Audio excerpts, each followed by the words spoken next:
El caso es que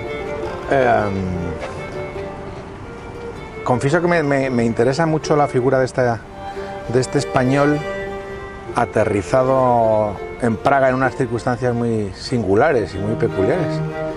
Y aprovechando que estamos en el palacio que erigió en honor a su mujer, quería preguntarte algunas ideas que quizá hayas desarrollado en tu libro.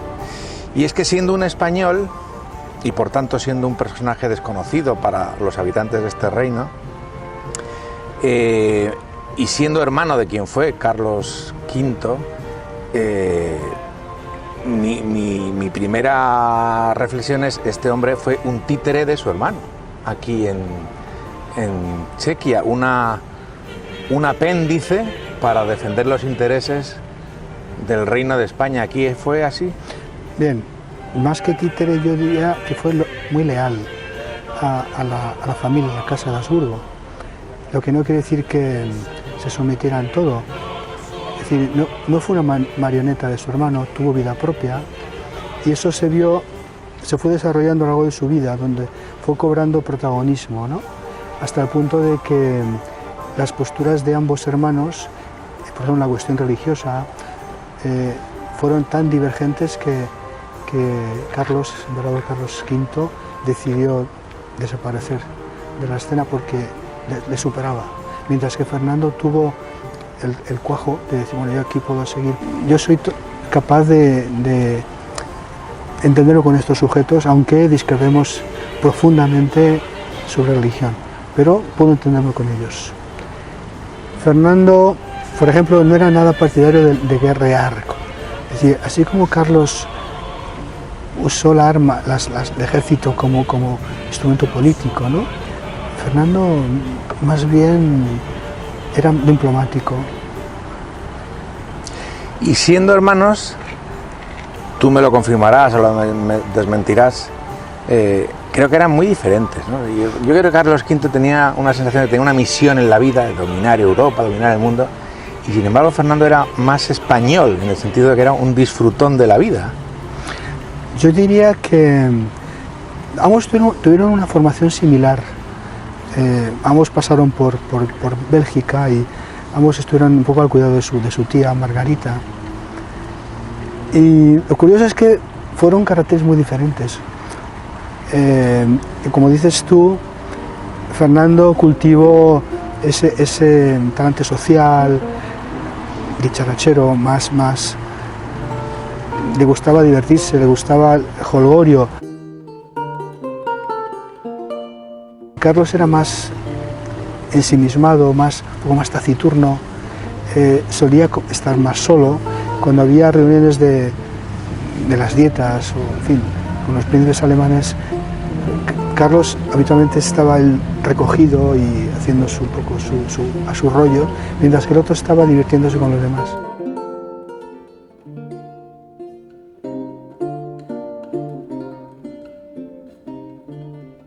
Fernando también fue más dotado para los idiomas. Yo creo que sabía más idiomas que su hermano. Y tuvo una vida, curiosamente, a pesar de ser mucho más social y mucho más abierto, tuvo una vida como mucho más, no sé, ejemplar, en el sentido de que, bueno, pues no tuvo hijos extramatrimoniales, fue muy fiel a su mujer. Oye, a mí como español debo reconocer que la figura de este hombre, nacido en Alcalá de Henares y reinando en Praga, me interesa mucho, me suscita interés. No sé si, porque no conozco el país, no sé si ha tenido el reconocimiento de la población aquí, ha sido una persona desconocida. ¿Por qué crees que a un habitante de esta gran nación le interesa conocer la figura de Fernando? Bueno, la historia en principio te aporta claves, ¿no? Te aporta claves de dónde vienes. Yo creo que a este país le ha dado bastante, o sea, le ha dado unas condiciones de prosperidad en la que se ha podido luego desarrollar mucho mejor, ¿no? Es decir, cuando estuvo aquí no hubo guerras, no hubo contiendas, o sea, en el territorio de Bohemia, ¿no? Es muy interesante eso, ¿no? Y además también de alguna manera hace cosas como esta, como el Belvedere.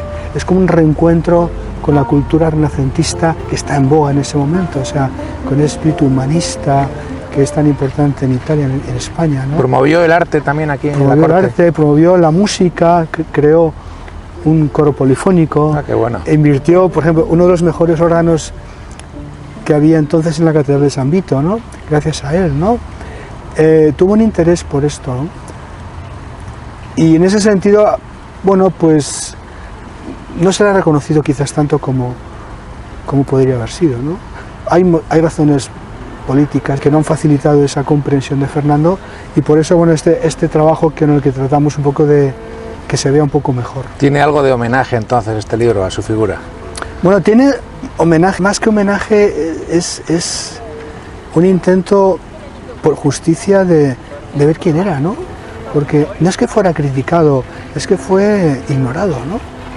Aquí en su patria de adopción, y en España tampoco te creas que es tan conocido Fernando. O sea, siempre existe esa idea de que, bueno, pues el que llevaba la batuta fue Carlos, pero es que la política que se hizo aquí en Centro Europa fue obra de Fernando, ¿no?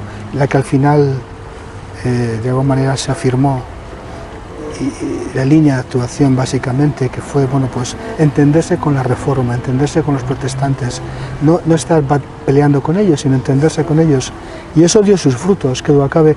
Y en cambio Carlos fue incapaz de asumir ese desafío, y por eso se quitó de la escena en cuanto vio que, por su propia intransigencia, que no podía llegar a un entendimiento con los protestantes.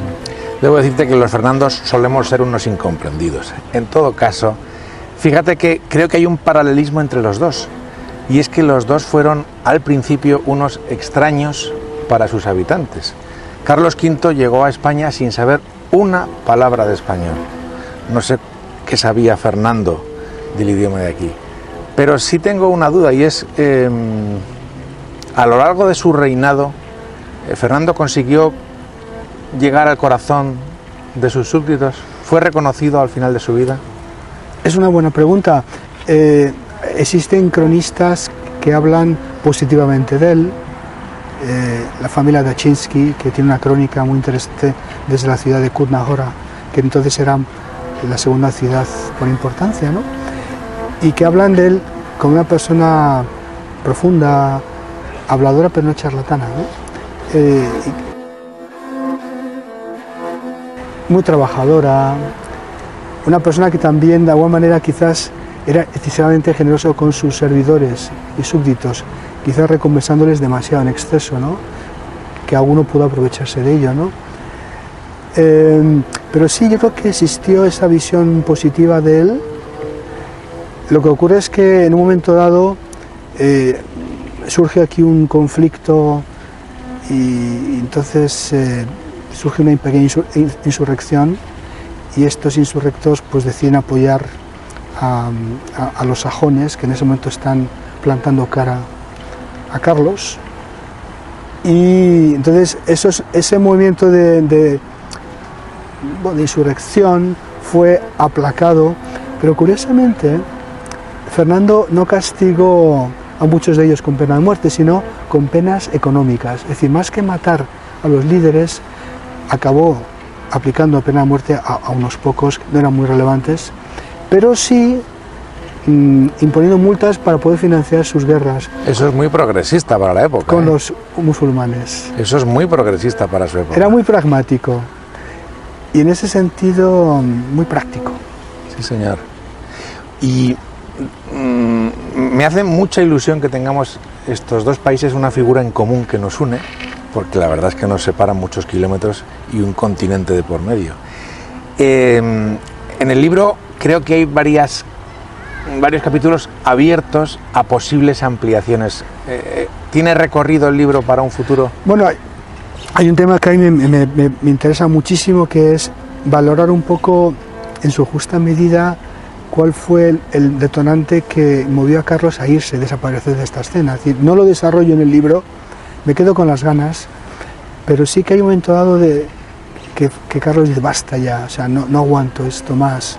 No es que fuera la OTAN, no es que fuera la ancianidad, simplemente decir, es que tengo problemas de conciencia. ¿Ah, sí? Sí, problemas de conciencia serios. Y Fernando, que era un poco la misma familia, que había sido criado en España, que había de alguna manera recibido la misma formación que su hermano, es capaz de entender que, oye, que han llegado nuevos tiempos, que hay que el mundo ha cambiado y hay que entenderse con la gente. Y en eso creo que fue una de las mayores contribuciones de Fernando y que estaría bien que se valorara, porque fue muy moderno para su tiempo.